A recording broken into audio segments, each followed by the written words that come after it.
òṣèlú PDP ẹ̀ka ti ìpínlẹ̀ Ondo ti rọ àjọ elétò ìdìbò orílẹ̀-èdè yìí ìyẹn Independent National Electoral Commission INEC láti ṣe òdodo kí wọ́n sì ṣe òtítọ́ nínú ìdìbò gómìnà gbogbogbò tí yóò wáyé ní ìpínlẹ̀ Ondo. Ẹ jẹ́ ká lọ pàdé aṣojú kọ̀ròyìn wa Ṣògorẹ́níkejì ló ti mú ẹ̀kúnrẹ́rẹ́ ìròyìn náà wá fún wa. Ìpè ti jáde sí àjọ elétò ìdìbò láti rí dájú wípé wọ́n ṣe òótọ́ nínú ìdìbò tó ń bọ̀ lọ́nà ní ìpínlẹ̀ Ondo.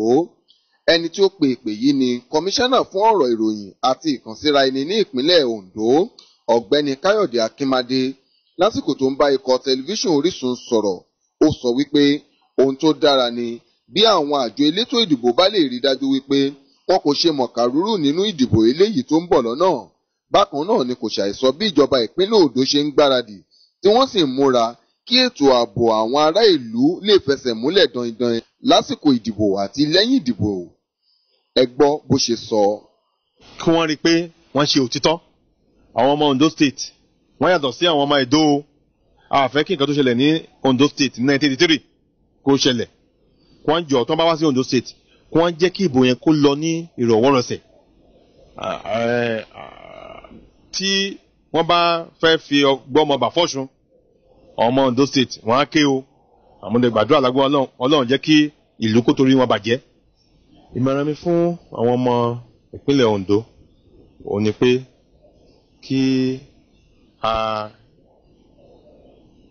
ká múra ká dẹ̀ ojúlára kan fi ń ṣọ́ orí kí a má jẹ́ kí àwọn ọ̀tá ìpínlẹ̀ Ondo kán wá fi omi ọbẹ̀ wọ́n fi kó wa lẹ́ran jẹ.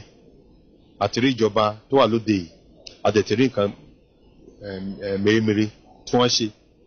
Àwọn tí ó ń bọ̀ àwọn tó ń sọ pé wọ́n fẹ́ bá wa díje wọ́n á sọ pé wọ́n àti ìwà sọ fún wa pé nǹkan báyìí ni wọ́n fẹ́ ṣe. Ká ojúlára kan fi ń ṣọ́rí ká ìjọba tó wà lóde ká gbárùkù mọ́ wọn wọ́n lè parí láyọ̀ àtàlàfíà wọ́n dẹ̀ lè gbéjọba tí ó máa ṣe àǹfààní fún àwọn aráàlú wọ́n lè wọlé. A mọ̀ pé ìjọba tí Ọlọ́run fọwọ́ sí òun ni ìjọba tó ń bọ̀, ìjọba Ìtáyọ̀ Jẹ́gẹ́dẹ́. Lágbára Ọlọ́run tí ó bá dé á rọ ọmọ túmùwà á rọ wọn lọ́rùn. A tún lè ṣe ribiribi méje. Ó ti ń sọ pé tọ́lọ́run bá fún un ní àǹfààní pé ọrọ̀ ajé wa lòun fẹ́ dojúkọ. Ẹ̀wẹ̀, ó ṣàì mẹ́nubà àwọn iṣẹ́ àkànṣe ọlọ́kan-ò-jọ̀kan tí gómìnà Mímíkò ti ṣe pẹ̀lú àrọwà sí àwọn ènìyàn kí wọ́n má ṣe bàájẹ́ tàbí tàbùkù rẹ̀. Nígbà tí Modern Child Hospital ti bẹ̀rẹ̀, a rí pé àwọn obìnrin wa wọ́n ń wọlé láyọ̀ wọ́n dẹ̀ ń bímọ láyọ̀ àti àlàáfíà. Ètò yẹn náà ó tún fún àwọn ará ìpínlẹ̀ Ondo ní àǹfààní láti rí pé ìjọba ló kópa nípa ètò health ọmọ àti ìyá láti age 0 to age 5 láti bá ṣe bí ọmọ títí ìgbà tí wọ́n pé ọdún 5 wọ́n máa tọ́jú ìyá wọ́n máa tọ́jú màmá ní ọ̀fẹ́ láìsí pé wọ́n gbowó lọ́wọ́ àwọn àbálé wọn àbí ará ilé wọn. Ilé yìí ti jẹ́ kí owó tí ó yẹ kí àwọn ẹbí bẹ́ẹ̀ yẹn kán ná ó ti jẹ́ kán lè ná sí nǹkan míì nǹkan tó dáa wọ́n lè fi ṣe fámìlì lóore. Ìjọba tó ṣe pé ẹni tó bá bímọ nípa abẹ ọ̀fẹ́ ni ìjọba ń ṣe.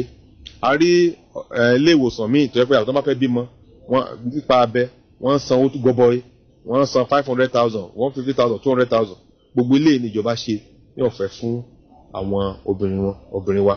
A tún fẹ́ sọ fún yín pé yunifásitì wa àti polytechnic wa ní Nàìjíríà àwọn nípa owó tí ọmọ iléèwé ń san àwọn alásan owó tó kéré jù. Tó bá fẹ́ wọ yunifásitì wa báyìí owó tó wà máa san is about 21,000-23,000 naira per session. Nígbà tí àwọn ìpínlẹ̀ míì tó wọ́n gba 300, 500, 600 tí wọ́n pè à pé nípa bá ṣe ń to ètò ẹ̀kọ́ tí wọ́n dé ipò tí àwa yunifásitì wa àti polytechnic kan wà. Ó fi hàn bí ìfẹ́ tí gómìnà wa tó ní nípa ẹ̀kọ́ tí ò fẹ́ fi ayé ní àwọn òbí wa lára. Lákòótán ó ní ohun tó dára púpọ̀ ni bí gbogbo àwọn tọ́rọ̀ ètò ìdìbò tó ń bọ̀ lọ́nà kàn bá lè gbìyànjú kí wọ́n dúró lórí òdodo.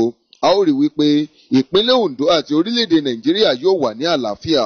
Láti ìpínlẹ̀ Ondo, Ṣògorẹ́níkejì ló jábọ̀ ìròyìn fún tẹlifíṣàn Orísun.